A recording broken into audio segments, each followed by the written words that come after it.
Welcome to No Filter, everyone. And today is a very special No Filter to me, as it's something I've been wanting to do for a very long time. So I'm finally happy that we're doing this. Today's show is going to be focused on the nation of Nigeria.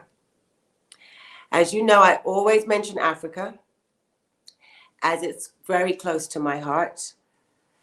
And so much has been going on in Nigeria that I thought it would be wrong if I didn't address it. So I wanted to speak to a few of my friends who I love very much, and through the COVID times have not been able to see. So today's first guest on this special episode of No Filter is a musician, an activist, and he is the son of an icon, legend, Fela Kuti. Ladies and gentlemen, please welcome Femi Kuti. Welcome, Femi. Hi, Naomi. How are you? I'm fine, thank you. Fine. Really happy to see your face. The Special Anti-Robbery Squad. We have to address this, of what happened in Nigeria in the last 2 weeks. I put up a footage of you walking down the streets in Lagos. Can you tell me what were you doing and what was your involvement? So what happened was the protesters went in front of my house and they were chanting in front of my house and they were going, and like 20 seconds later they passed. I just heard shooting, lots of shooting, pow, pow, pow, pow. And I got scared. So I just quickly put on a t-shirt. I know your babies, the ones I love. Yes, and everybody was scared. And I was looking for my son that, hey, we have to go and stop the police from shooting, because if they kill anybody, they're going to burn the police station. And they're not going to burn the police station, they're going to burn everything in sight. So I quickly called the DPO, don't shoot, for God's sake, do not shoot. And he says, I better come and help because everything is crazy. So I said, I'm on my way. On my way there, the protesters saw me. The DPO is just explain to us, the DPO meaning is? The district police is the head of the police department in the area. Okay. And so on my way, running, the protesters saw me and got the confidence to go back. So it was my duty now to tell them to not be violent. And I went to the police and said, look, you mustn't shoot. You can't shoot. Because, and the police were very scared that the protesters were going to attack them. So I told them, the protesters it's a peaceful protest. They're not going to attack them. So I went back to tell the protesters, don't attack the police. They said, no, the police have arrested some of their people. They have seized their cars and some of their equipment. They want it back. So I go back to the police. You have to give them back their cars and their equipment, and you have to release these people. He was first skeptical that, no, it's now a police case. I said, no, you have to use your integrity here. Don't let us complicate this issue. I'm trying to calm everybody down. It's a peaceful protest. Don't let's escalate matters. So he accepted my plea. He released the protesters that were arrested, released the cars, and he released the equipment. So I gave it back to everybody. And then they continued with their peaceful protest. The next time I went out was somebody sent thugs. Apparently, they said it was some government officials who sent thugs to attack the peaceful protesters. Now, I was on my way to Shrine when this happened. And I thought it would be wrong if somebody like me is around and not defend the integrity of the young people. So we were having celebration on that day. So I organized. Right, because it was near your dad's birthday. Yeah. Yes, it was the same day. Same day was my 15th of October. And we went and we all walked, about 200 of us or 300 of us walked to join the peaceful protesters there, to give them confidence that they shouldn't be afraid. If it's peaceful, then they have to defend the integrity of the peaceful. They have the right to have a peaceful protest. Now, when thugs are sent, when thugs are sent with clubs and machetes and cutlasses and daggers, this is wrong to attack them. And they have to understand we can mobilize people to support them as well. So, and I had to leave them. And because now you have to understand, I wasn't involved in the protest, but I only came out to show it's a young people's your solidarity protest. To stand with your people. Absolutely. And it was amazing that what they were doing, and it was quite scary because by the time we got there, the police were in their marks ready, shooting, and I mean, a stray bullet could have Can't hit me or imagine my the son or terror one that of everyone my must have gone children. through, man. I was very worried. I was really worried because when you see what happened in some other communities, wow, that could have happened here. Now, this Right. was, we could really say, probably the most peaceful place.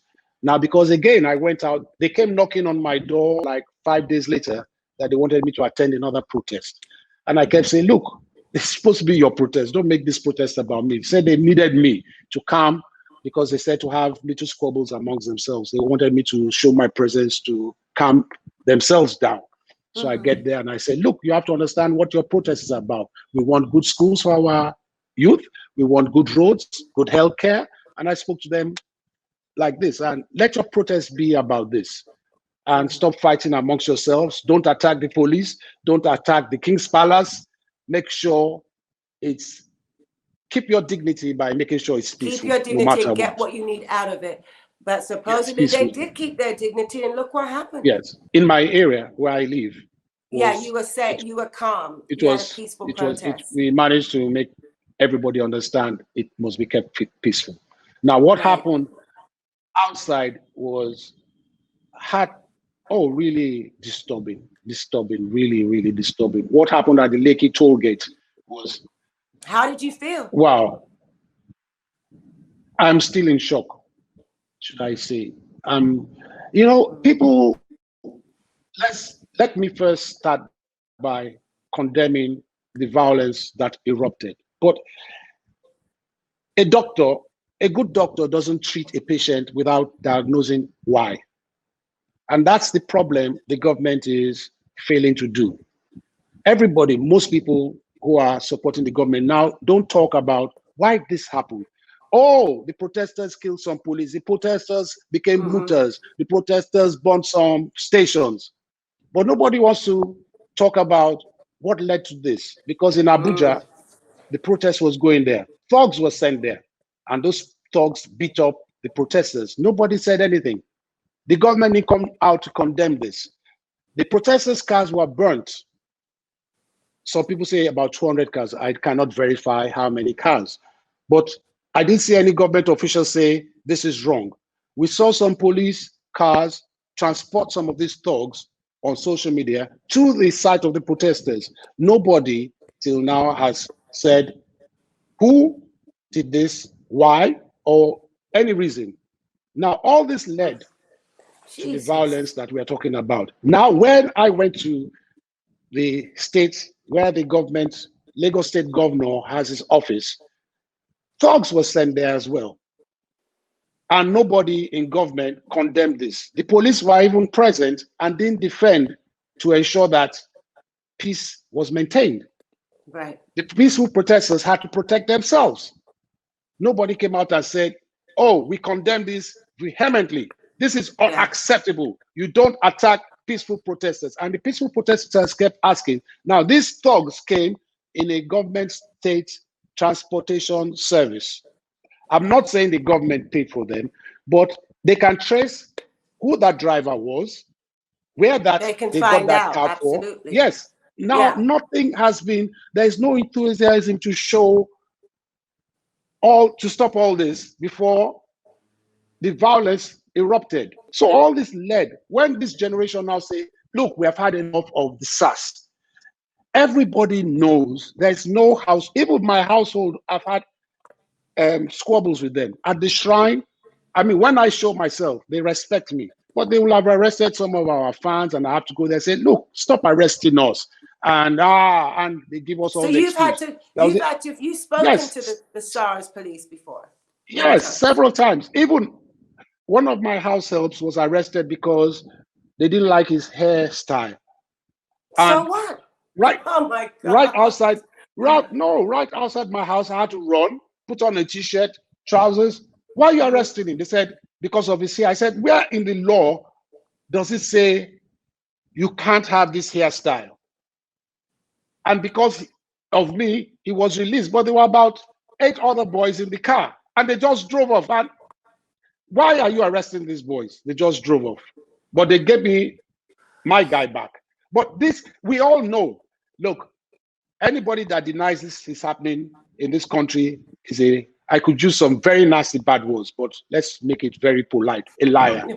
This has been going on for too long. No, too long. And we all know. So all this led up to this. So you don't now start to criticize. Now, we do know there was a peaceful protest, which was peaceful. When thugs were sent, I even tweeted that, you see, when you release these thugs, you can't control these thugs. These thugs will now start to do things that the master who sent them will not, I repeat, they will not be able to control these boys. And exactly what happened. These thugs just went haywire. Now, these thugs that said to burn the police station, people are trying to blame it on the peaceful protest. But that peaceful protest maintained its integrity. And we all know this peaceful protest maintained its integrity. And people are trying to link this peaceful protest, no, I have to continue. This peaceful protest, because they were so adamant in their, what they wanted, were the ones that allowed these talks to come out.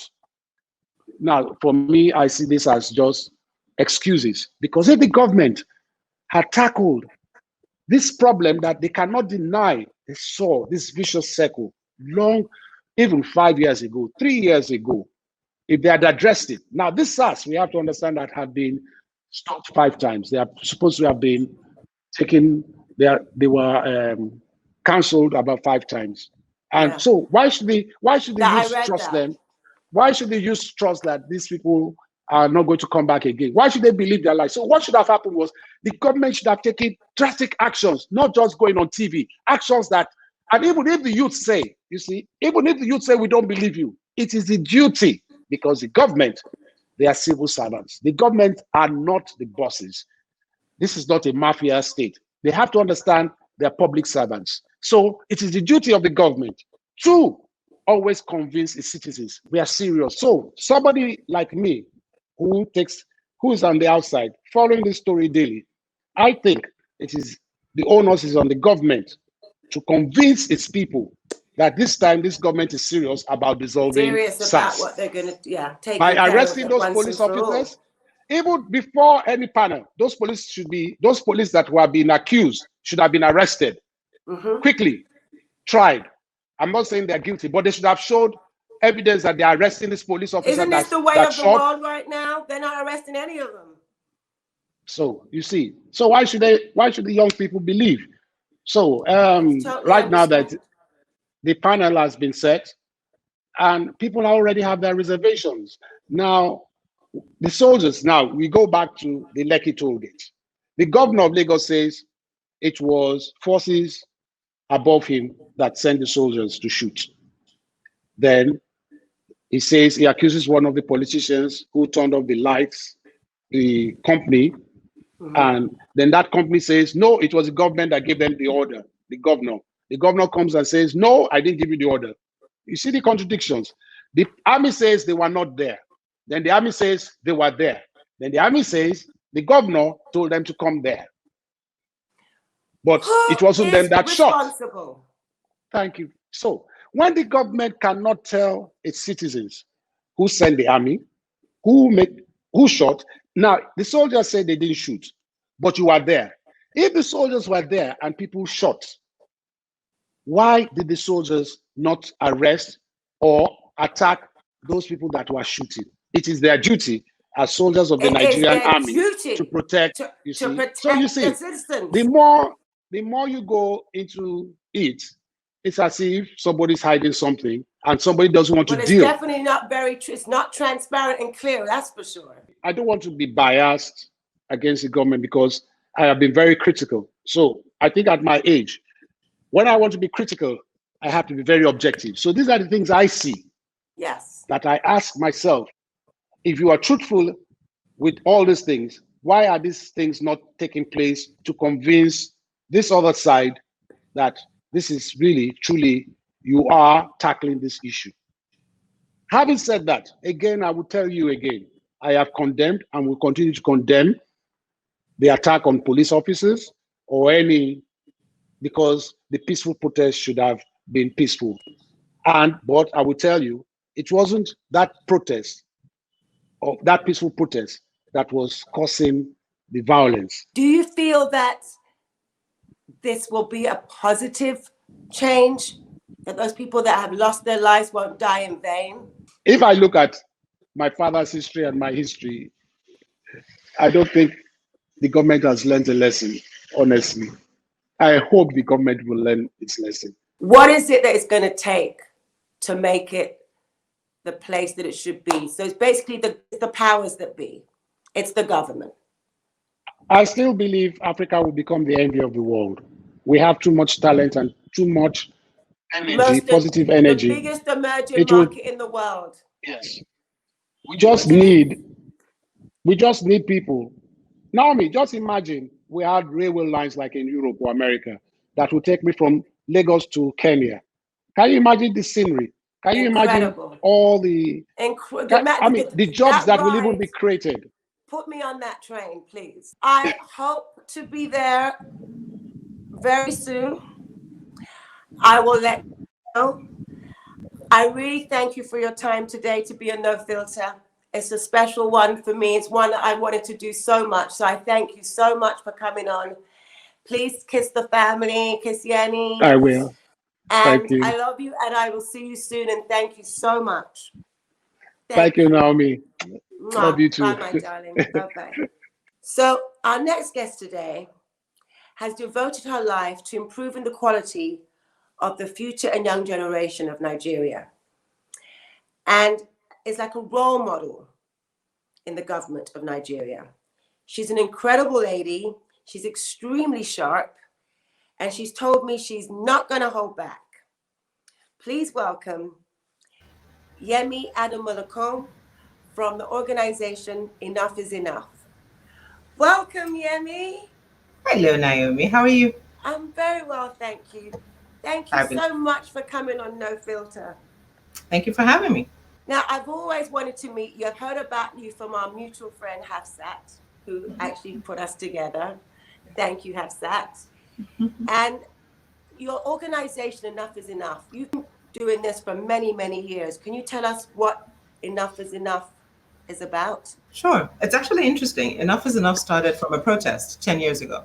So 10 years ago in February, actually March, there was a protest to the National Assembly because our president at the time was either sick or dead. We weren't sure. Now, and can we know the name of the president? Oh, sorry. I apologize. That was Musa Yar'Adua, who was the president. This was 2010. So we weren't sure if he was sick or dead, and because there was a lot of cover-up around his well-being. There were a lot of killings happening in Jos. So young people at the time, Wole Soyinka and a few others, Tunde Bakare, Femi Falana, had a protest, and a young man called Chude wrote an email and said, where is the outrage? How long are young people going to watch while old people, at that time, Wole Soyinka was 75 or so, would continue to protest for the future of a Nigeria that we would live in?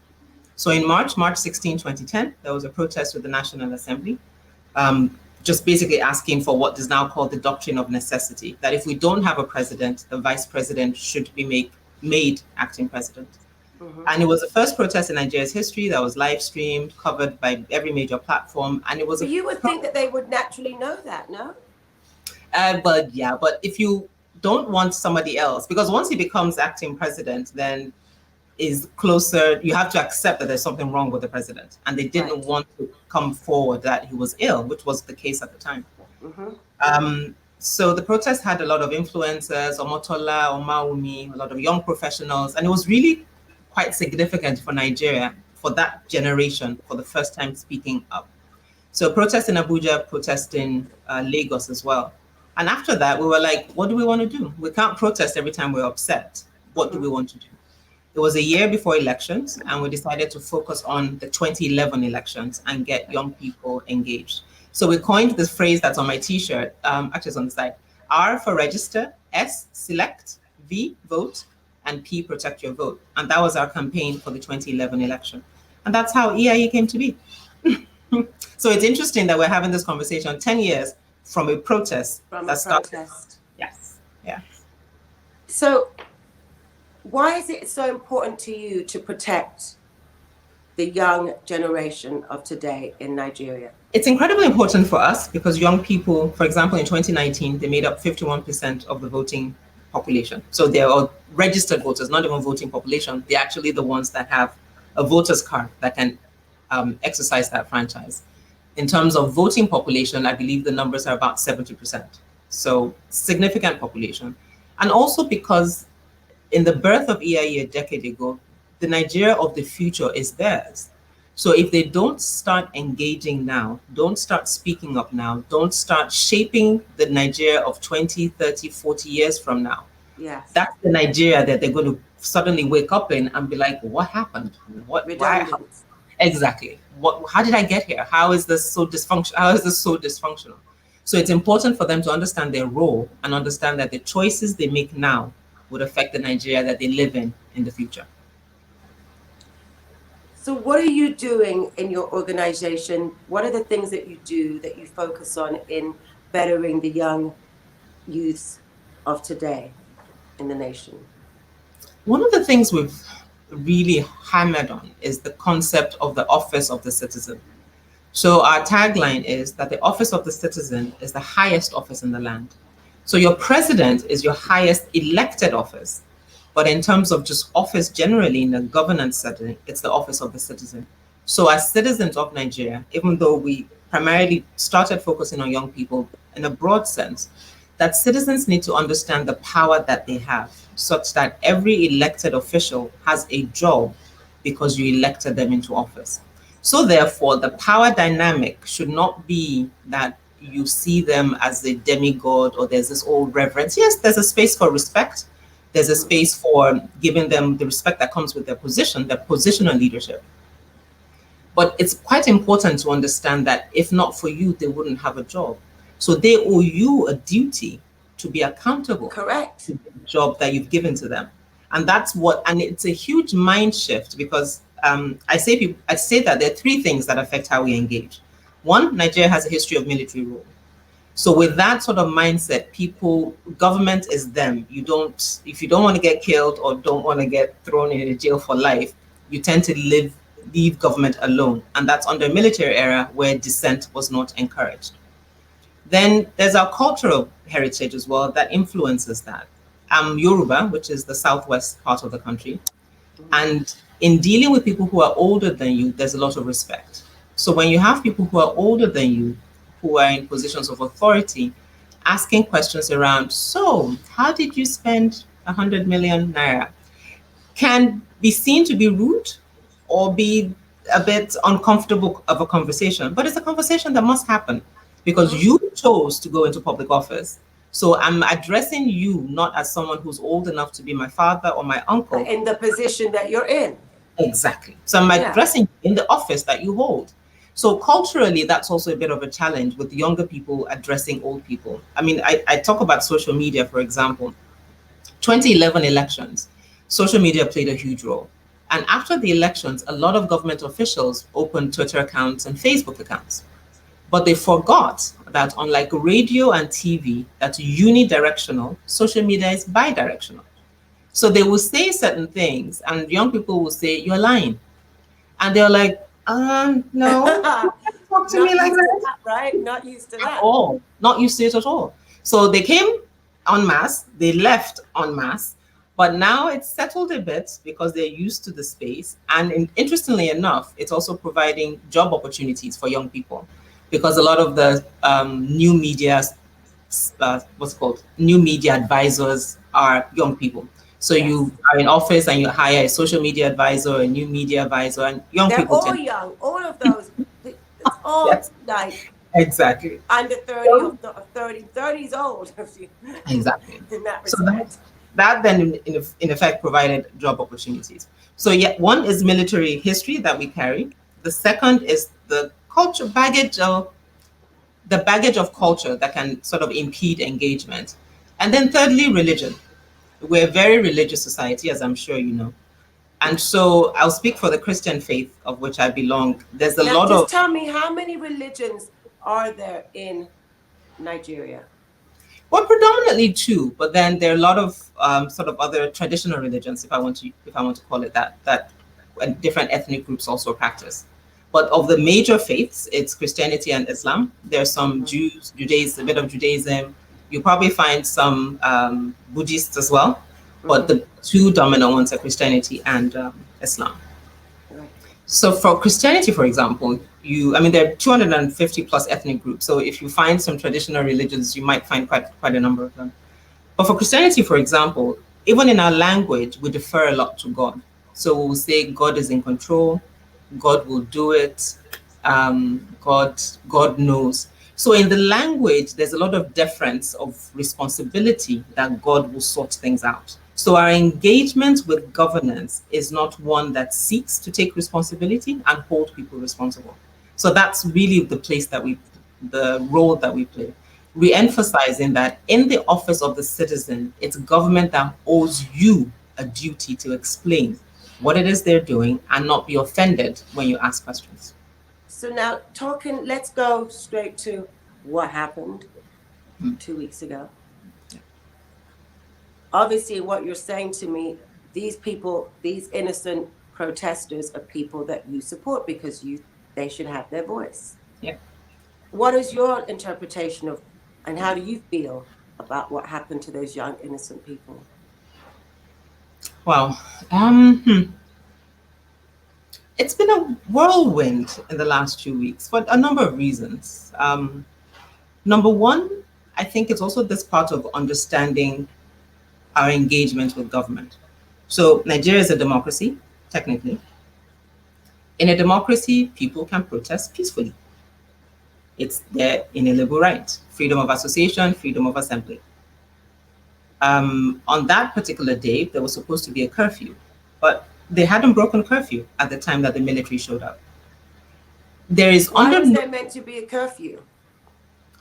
So the pandemic? No, actually. So over the last 2 weeks, young people had started talking about police brutality. So the hashtag was EndSARS. That went from Nigeria across the globe and back to Nigeria. But SARS was a special unit of the police force that is known for being particularly brutal in the southern part of the country. But it then escalated to just mean police brutality generally. So even if it wasn't SARS that you interacted with, any member of the police force took away your rights, either by demanding money off you, by beating you, by charging you, or by putting you in jail without charging you, violating due process became an issue. Now, as the protest wore on, it then became a larger conversation around governance, because the police unit is a function of the state. Yeah. So if we're saying that they're not accountable and nobody is holding them accountable, it speaks to then a challenge with the state and how the state values citizens. So if citizens are complaining and the state is not saying, yes, we recognize that there's a problem, how do we reform the police? And the SARS is a great example, because every year over the last 5 years, something has been done to SARS. They've been disbanded, they've been reorganized, but every year something happens, but it doesn't fundamentally change anything. So this year, when young people started protesting, they were just like, you know what? No, we're not going to just take you saying you dissolved it. We want to see it in action. And unfortunately, the Nigerian government didn't do that, because the same day, policemen were shooting, water bombing peaceful protesters. And I think that's the thing that really needs to be said. Before any of this happened, nobody had complained that the protesters. However, we do have on record, we have film footage, we have documentation of protesters, of thugs that were hired by the police, members of the police force, by politicians to come in and scatter the protests. So it was a deliberate attempt, and the video footage is there. We have them, and it's in the public domain. And it's clear to see. Exactly. We see even thugs confessing that they were paid literally like equivalent of maybe $5 to come in and cause a ruckus. That's number one. So if someone pays for people to come and cause trouble in a protest, the agents of the states that should maintain law and order abdicates that responsibility. What you are telling any member of society that wants to cause trouble is like, feel free, do whatever you want. Nobody will stop you. And that's exactly the message that was sent. Which is a wrong message completely. Exactly. So on that fateful day, there had been a police station was burnt because a policeman had shot a citizen. So people got irate and burnt down a police station. The governor got worried And from the pieces that we're now pulling together, because first they said there was no military, then they said we were invited, then they said, well, you came too early. So we still don't know exactly the sequence. And it's funny because I haven't spoke to Femi Kuti before you. It's this, you're saying exactly the same thing. Exactly. I'm glad. So we still, as citizens, haven't quite figured out what happened. But what we do know is that at about 6:30 p.m., there was military shooting into a crowd of peaceful protesters. Not only were they carrying the Nigerian flag, they were singing the national anthem. So that happened on Tuesday. On the Wednesday and the Thursday following that in Lagos, there was just mayhem. There were people going around burning buildings, looting stores, and our police, nor the army that was called for backup, were nowhere to be found. So and you then ask How bizarre. Thank you. That if this was really to maintain law and order, some people are running all over the place, and these people have nothing to do with the protesters. So tying when they say, oh, the protesters turned violent, no, mad people started stealing. Protesters just said, stop killing us, and you respond by shooting. So yeah, it's not pretty, not pretty. So all I want is I want to see a solution, because I know that Nigeria, as in all of Africa, is where it's at. And Indeed. is where the world is going to be focused on. So I want to see this right. So Indeed. with what you have in your great organization, Enough is Enough, what is it you would like to see in terms of, you know, because I know you're finding jobs and skills and equal rights for the youth, the young generation that you work with. What is it that you would like to be seen done, that you can work with, that works for you and for what you're doing? So two things. So I've talked about what government needs to do: show good faith and not harassing people, and sort of engaging that we're here to serve. In a sense, I guess that's the posture. Yeah, we're here to serve. Because even now, in a lot of places, the police are rounding people up and just not speaking that we hear you and we care. It's not being communicated.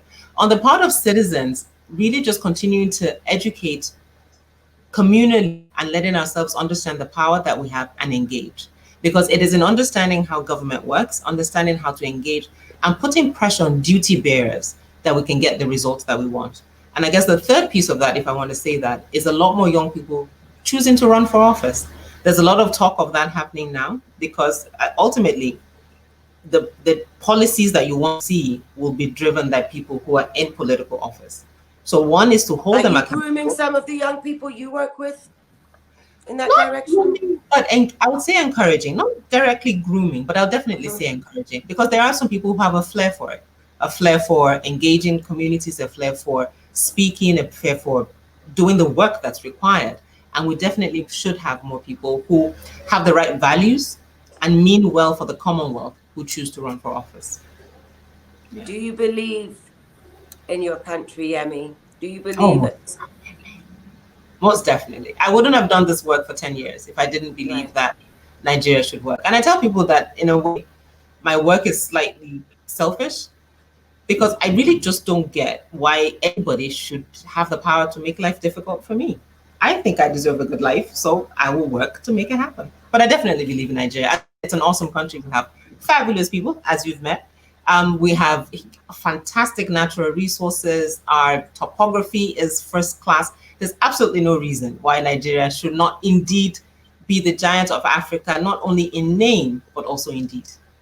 Well, Yemi, keep doing the mission that you're doing. Do not stop. Your AKA Enough is Enough. Yes. You know, for me, I always want to stay optimistic and always for the people. Yeah. So I so appreciate that you could come on today on No Filter and share with us your thoughts. And is there anything else that you'd like to say to us, for the people out there watching? Yeah, let me say, just as you enjoy Nigerian music, so everybody from, I don't know, Davido to, we claim Sade as well, even though she hasn't been home. Of course, Sade. Don't you claim Seal too? You should claim Yes, Seal. we do. We claim Seal as well. Burna, Everybody, Wiz, Tiwa, everybody, Tiwa, Jazzy, Falz the Bad Guy. Falz. Thank you. So as much as you enjoy Nigeria's music, that is just a tip of what Nigeria has to offer. And trust, I know. when Nigeria is fully in its flow, we can't wait to welcome you to our country. Listen, with open arms, always. Oh, you're always here. So it's all, I mean, And you know I've what. taken so many people to Nigeria, and at first they're like, they have the wrong perception. And then they get there and they're like, oh my God, can we change our flight to the next day or the next day after that? They don't want to leave because I can't explain the energy. The energy is just incredible.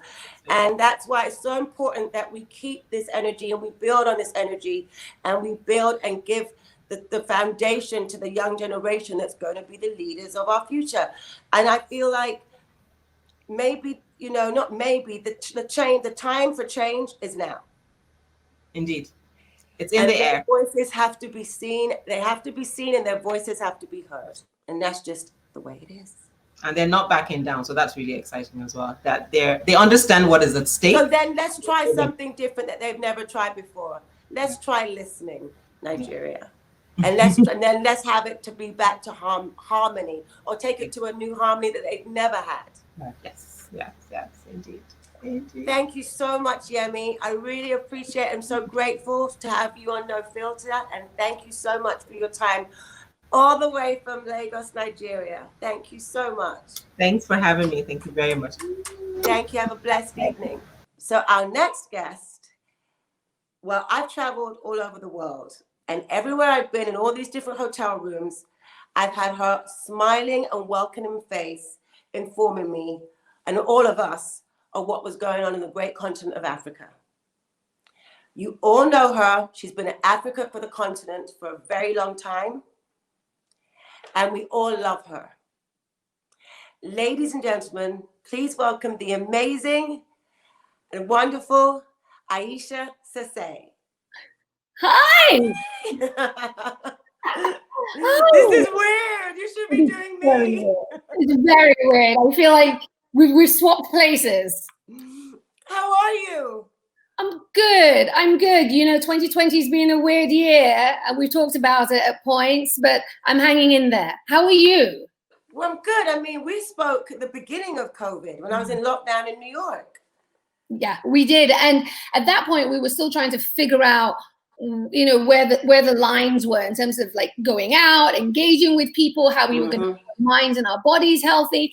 I don't think when I spoke to you back in, maybe it was late March, early April, that we had any idea that come November, we'd still be doing this. No idea, but not surprised. No. But what I do think when I spoke to you then is that the warmer the weather got, the better it would be, which was not the case. The higher it went. I know. We did have this sense of COVID being seasonal, which it seems to be defying logic in places where, on the one hand, there is talk of it not taking hold of Africa as strongly because of the heat. But at the same time, it's not that it's not spreading. Maybe it's just not as intense, or certainly not as, it's not causing as much mortality. We just don't know. But one thing we can say with certainty is that it has caused havoc that will be with us for years to come. Absolutely. Absolutely. I'm trying to remember, when was the last time I saw you? When was the first time when I saw you in person? When was the first time I met you? Sweden. It was Sweden. We met at Brilliant Minds for the first time. That's right. So that was last year. Yes. Last year. Oh my God. So we missed Brilliant Minds this year. I know. Natalia. And I mean, it was such an amazing gathering. I mean, for those who don't know, Naomi and I both spoke at Brilliant Minds, the gathering that brought together an amazing group of people. Obama was there that year. It was brilliant. Let's start from the beginning. I mean, talk to me about your early life. You were born where? I was born in London, although on Wiki it says I was born in Paris, but I was actually born in London, and to two parents. I know you went to Cambridge. I did. Girl here. What is your background, your culture? Your parents are from So my parents are from Sierra Leone. west coast of Africa, and certainly on my mother's side, she was the first generation to be, formally educated. And both my mother and father were in the UK doing second degrees. My mother has a PhD in English language and linguistics. My father was an attorney. They were both in London, and that's where they had their children. But the thing I always say to people, and I think it's really a defining fact of my life, is that the fact that my parents chose to leave England when I was 7 and take me back to Sierra Leone, and that's where I spent my formative years from 7 to 16, that has shaped the woman I am today. That decision to take me back to Africa, to let me live close to relatives. What was that, and what was that like for you? Do you have brothers and sisters? Were you alone, or? No, I have a younger brother. I had an older sister, but sadly she passed away. She was born with cerebral palsy. But my younger brother's 5 years younger, and so we went back to Sierra Leone. And listen, it was shocking. I remember we landed at the airport, and I remember there was no power. And I remember thinking, what is going? Even as a 7-year-old, I remember thinking, this is not right. But culturally, it was a shock, right? It was a shock. When I got into my mother, because she was an academic, we lived on campus, the University of Sierra Leone, which was really lovely because you grew up in a very academic environment, very focused on school and study, but highly competitive. Yeah, I can imagine. Everyone in the school, their parents were an academic, were teaching on campus. So really, people don't realize how high the continent of Africa holds academic, very high. Really, I mean, and that really defined my life for, I would say, my early school years. All I wanted was to be top of class. All I wanted was, to ace those tests. And in primary school, I had to overcome some bullying as the outsider, as the newcomer. And that's really given me, again, it's shaped me in terms of giving me that empathy for where people can be and how they can be excluded. And so what was it like at Trinity College for you? Trinity was a really interesting one because as I said, it wasn't my intention. And you said, going back to London from Sierra Leone. So I went back to London. Well, yeah, so I was in Freetown from 7 to 16, and I left Freetown. Actually, I left Freetown that summer of being 16 because I had auditioned for a drama school, and it was going to be like a part-time drama school, and I'd gotten into it. And I remember asking my mother whether I could attend. I mean, attending would mean leaving Sierra Leone, which hadn't been the plan. And because my father had died several years earlier, my mother had really taken it as a guiding principle that she would, I guess the way she summed it up was, I won't hold my kids as a security blanket. Like, her whole thing was, if you want to leave home and do this, I'm going to let you do it. Because for me not to, it might be because I'm trying to hold you too close because, your dad's here, and I just want you to have that freedom. And so I auditioned. That's very rare. It was really rare. I left home at 16. I was living with an aunt, and I was barely attending school. I was enrolled at the local comp at Copthall, which is a really good school back there, Copthall in Mill Hill. And I didn't really want to be there. I wanted to act. You wanted to act? I wanted to act. Oh. And my teacher said, if you would just knuckle down, you could get into Oxbridge. And I happened to mention it to my mom, and, an African mother, you tell her that you can go to Oxbridge, you will go to Oxbridge. Did you do drama there? Did you choose No, that? I started. So it's so interesting because I got there in the first year with the full intention of, joining Footlights and becoming an actor there and really taking to the boards. But I got there, and I went to Trinity, which is the largest of the Cambridge colleges. It's the wealthiest. It's Prince Charles's College. It is also the college that has, at least at that time, I was there 94 to 97, it had only 33% women. It was the sense that the boys dominated college life. If you wanted to be part of college life, and you had to play this kind of bimbette role, you know, and it was all about being sexually available. But that's not the way you were raised. And that's not the way. And as you said in the beginning, you said Africa shaped you to be the woman that you are. It's been coming up in Sierra Leone of the woman that you are today. So how did you bend to those rules? In my first year, in my first term, I ran for student council. And so the acting fell by the wayside because I became an activist, basically. So you became an activist. And is that where you decided you liked media? I think obviously I'd wanted to act. The acting kind of fell by the wayside because I started writing for the college newspaper. I actually founded a news magazine at Trinity, which was specifically, I specifically created that magazine because I felt that the newcomers, the freshers, when they started, were being preyed upon by the guys. So you wanted to protect. So I started this magazine that basically called out the guys that you should be wary of. And let's just say it did not make me popular, but that's not about being popular. So then media came into your life where? So I think all along, as the acting had fallen away, I was writing, I was becoming an activist. I thought, I want to go into TV.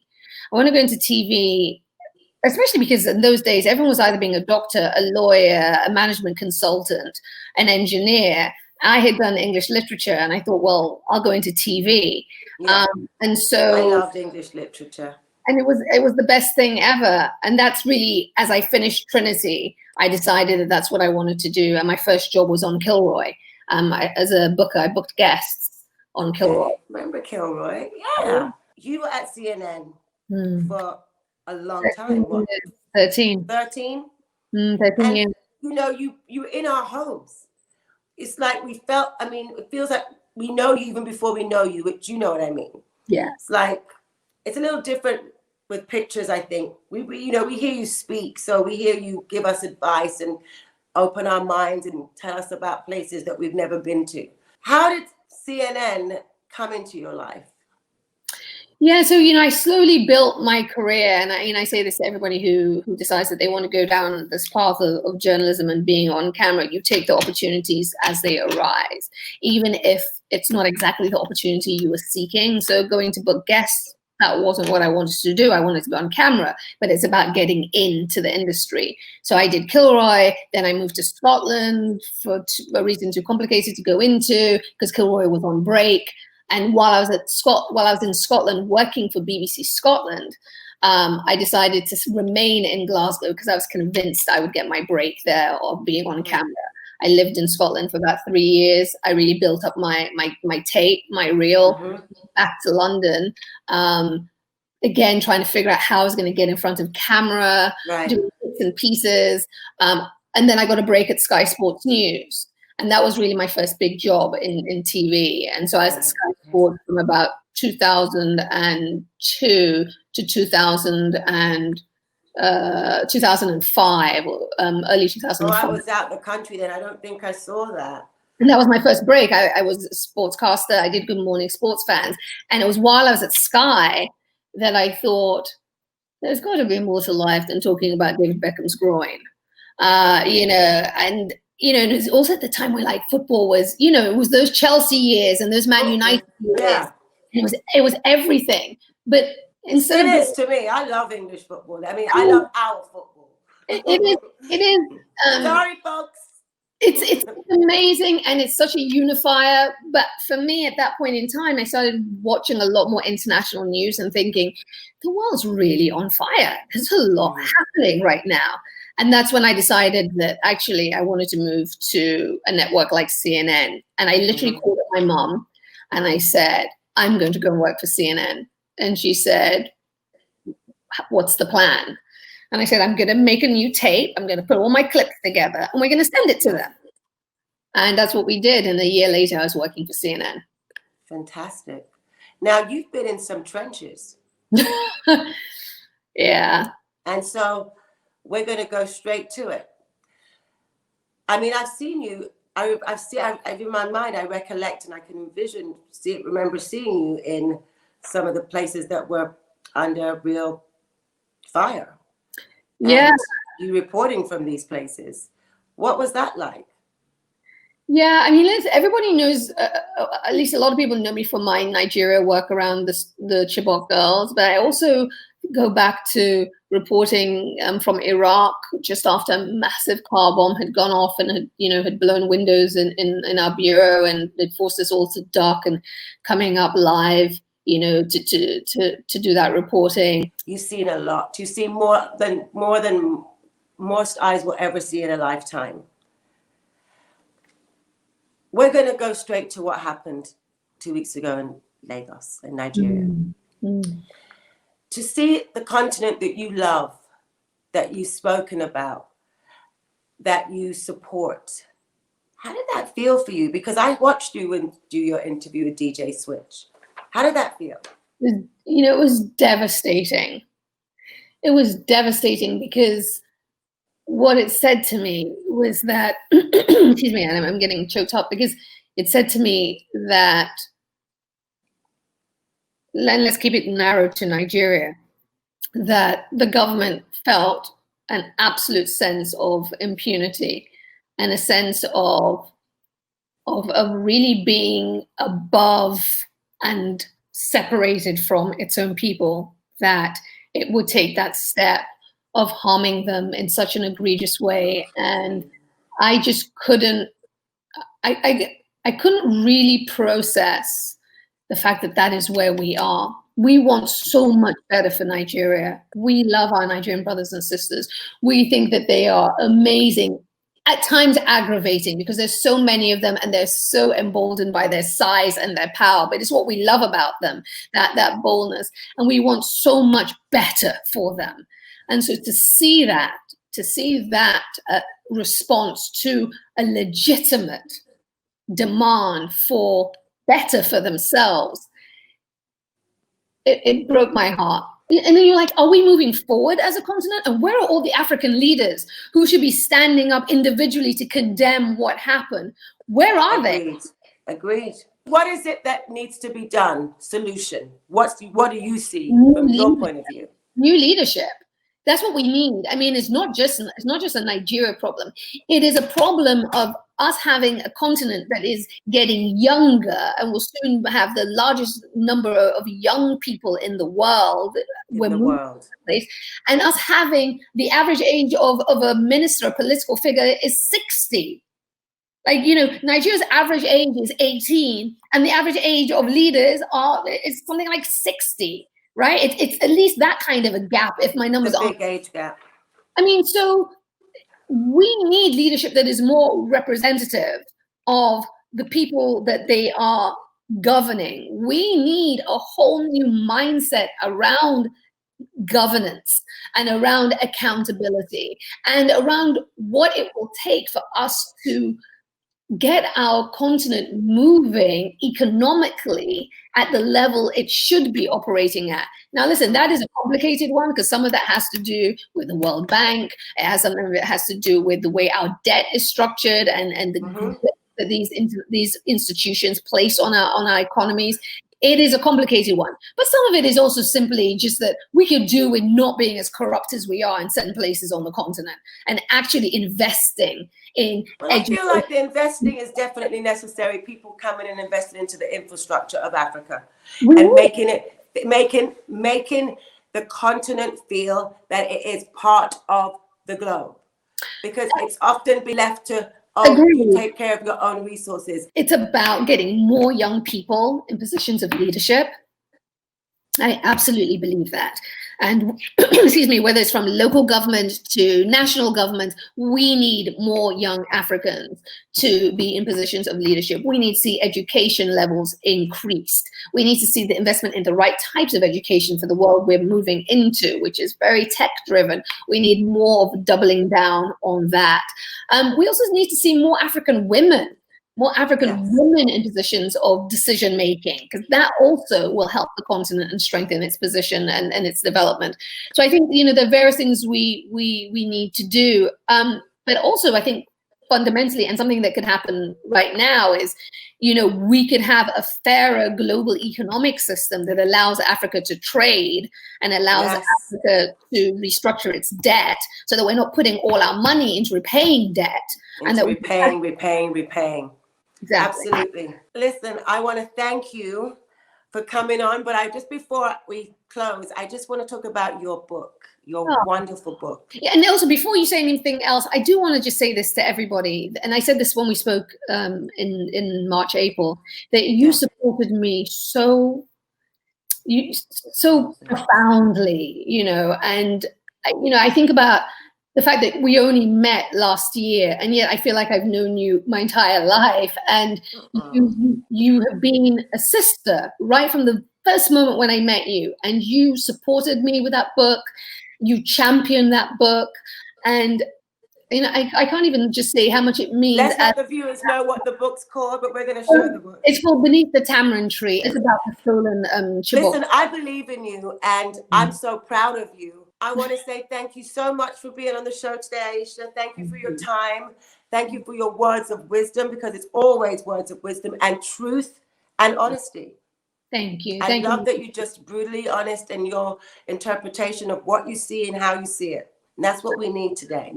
I appreciate you, and thank you to everyone, and we're here to support you, Naomi, as well, on your journey and all the great things. Thank you. And any encouraging words for everyone at this time, and for the continent, and for Nigeria? Yeah, I just want to say to people that this is a tough time in many places in the world for many different reasons, but this is a time also for us to dig deep and stand by what is right and what is true, and to also to bind together. This time more than ever is about community, and it is together that we'll push through this, and together we must stand. So stay strong, and people. Those young voices out there, speak up. Stand together, and let's keep moving. Peacefully, but speak up. But speak up. Thank you, Naomi. Love you so much. Be safe. Bye, all. Bye, my darling. You too. Bye-bye. Mwah, mwah, mwah. This was such an important show to me. Even though my heritage is Jamaican Chinese, I feel truly African in my heart. And I am so grateful to all the guests that could come on the show today and speak about the great continent of Africa and what's going on there now. Please don't forget to like my video and subscribe to my YouTube channel. Thank you all for watching this great special episode on Africa. See you soon.